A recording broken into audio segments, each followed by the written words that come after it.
வயநாட்டில் நள்ளிரவு அடுத்தடுத்து 3 நிலச்சரிவுகளில் சிக்கி 63 பேர் பலியாகியிருக்கிறார்கள். நிலச்சரிவில் சிக்கி 400க்கும் மேற்பட்ட குடும்பத்தினரை மீட்கும் பணி துரிதமாக நடந்து வருகிறது. பலி எண்ணிக்கை மேலும் அதிகரிக்கும் என அஞ்சப்படுகிறது. கேரள மாநிலத்தில் தொடர்ந்து பெய்து வரும் பருவமழையின் காரணமாக வயநாடு மாவட்டம் முண்டகை என்ற இடத்தில் நள்ளிரவு 1 மணிக்கு நிலச்சரிவு ஏற்பட்டது.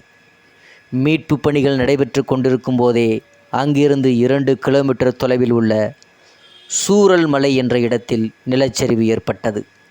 அடுத்தடுத்ததாக மெப்பாடி பகுதியிலும் நிலச்சரிவு ஏற்பட்டது. இந்த நிலச்சரிவில் சிக்கி 63 பேர் பலியாகியிருக்கிறார்கள். 100க்கும் மேற்பட்டோர் மீட்கப்பட்டு மருத்துவமனையில் அனுமதிக்கப்பட்டிருக்கிறார்கள். 400க்கும் மேற்பட்ட வீடுகளில் 1000க்கும் மேற்பட்டோர் நிலச்சரிவில் சிக்கியுள்ளதாக தகவல் தெரிவிக்கிறார்கள். இதனால் பலி எண்ணிக்கை மேலும் உயரும் என்ற அச்சம் நிலவுகிறது. நிலச்சரிவில் சிக்கியுள்ளவர்களை மீட்கும் பணியில் தேசிய பேரிடர் மீட்பு படையினர் தீவிரமாக ஈடுபட்டு வருகிறார்கள். நிலச்சரிவு காரணமாக அனைத்து அரசு நிகழ்ச்சிகளையும் மாநில அரசு ரத்து செய்திருக்கிறது. கனமழை காரணமாக சுற்றுலா தலங்களை மூட உத்தரவு பிறப்பித்திருக்கிறது. மீட்பு மற்றும் நிவாரணப் பணிகளை மேற்கொள்ள கேரளாவுக்கு தமிழக அரசு சார்பில் ரூபாய் 5 கோடி நிவாரணம் வழங்கப்படும் என முதல்வர் ஸ்டாலின் அறிவித்திருக்கிறார். மேலும் தொடர் மழை பெய்து வருவதாலும் பாலம் சேதம் அடைந்துள்ளதாலும் மீட்பு பணியில் சுணக்கம் ஏற்பட்டிருக்கிறது.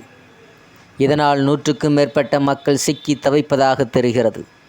அதேபோல் சூரல்மலா பகுதியில் பலரது நிலை என்னவானது என்று தெரியாத சூழ்நிலை நிலவுகிறது.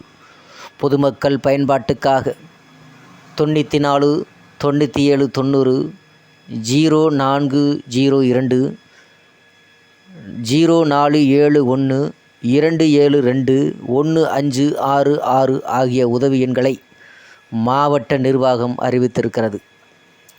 நிலைமை நிமிடத்துக்கு நிமிடம் மோசமடைந்து வரும் சூழலில் மக்களவை எதிர்க்கட்சித் தலைவர் ராகுல் காந்தியும் காங்கிரஸ் பொதுச் செயலாளர் பிரியங்கா காந்தியும் வயநாட்டுக்கு நேரில் சென்று மீட்பு பணிகளை நேரில் பார்வையிட இருக்கிறார்கள். வயநாட்டில் நிலச்சரிவால் பாதிக்கப்பட்டுள்ள பகுதிகளில் மீட்பு மற்றும் நிவாரணப் பணிகளை மேற்கொள்வதில் கேரள அரசுக்கு துணையாக பணியாற்றிட தமிழகத்தில் 2 மூத்த IAS அதிகாரிகளான கி. சுமீரன் மற்றும் ஜானி டாம் வர்கீஸ் ஆகியோர் தலைமையில் மீட்பு குழுவினரை உடனடியாக அனுப்பிட முதல்வர் ஸ்டாலின் உத்தரவு செய்திருக்கிறார். மேலும் பாதிக்கப்பட்டுள்ள பகுதிகளில் நிவாரணப் பணிகளுக்கென கேரள அரசுக்கு தமிழக அரசின் சார்பில் முதலமைச்சரின் பொது நிவாரண நிதியிலிருந்து ரூபாய் 5 கோடி ரூபாயினை வழங்கிடவும் முதல்வர் ஸ்டாலின் உத்தரவு செய்திருக்கிறார். 300 மில்லிமீட்டர் அளவு வயநாட்டில் ஒரே நாளில் 300 மில்லிமீட்டர் அளவுக்கு மழை பெய்ததால் ஏற்பட்ட வெள்ளப்பெருக்கினை தொடர்ந்து இந்த பயங்கர நிலச்சரிவும் ஏற்பட்டுள்ளதாக தெரிகிறது. மேலும் இன்று ஜூலை 30 கேரளாவின் வயநாடு உள்ளிட்ட பல பகுதிகளில் கனமழைக்கு வாய்ப்பு உள்ளதாக தெரிவிக்கப்பட்டுள்ளது. அந்த மாவட்டத்தின் மேப்பாடி, முண்டகை டவுன் மற்றும் சூரல்மலா ஆகிய பகுதிகளில் பெரிய அளவில் பாதிப்பு ஏற்பட்டுள்ள நிலையில் இதுவரை 63 பேர் உயிரிழந்ததாகவும் பலர் மாயமாகியுள்ளதாகவும் உறுதிப்படுத்தப்பட்ட தகவல்கள் தெரிவிக்கப்படுகிறது. 400 குடும்பங்கள் தவிப்பு. இந்த நிலச்சரிவால் சூரமலா பகுதியில் மட்டும் 400 குடும்பங்கள் சிக்கி கொண்டுள்ளதாக தகவல் தெரிவிக்கிறார்கள்.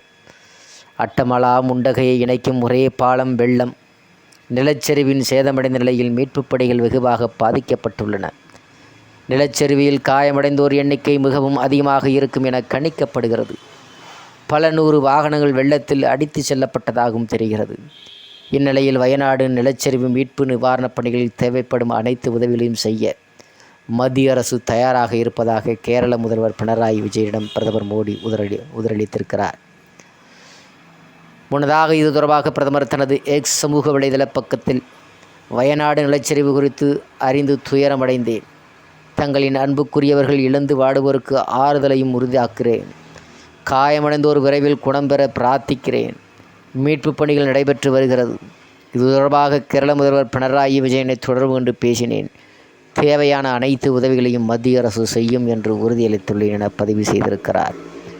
மேலும் வயநாடு நிலச்சரிவில் உயிரிழந்தோர் குடும்பத்துக்கு தலா 2 லட்சமும் காயமடைந்தோர்களுக்கு தலா ரூபாய் 50,000மும் பிரதமரின் நிவாரணத் தொகையில் இருந்து வழங்கப்படும் என பிரதமர் மோடி அறிவித்திருக்கிறார்.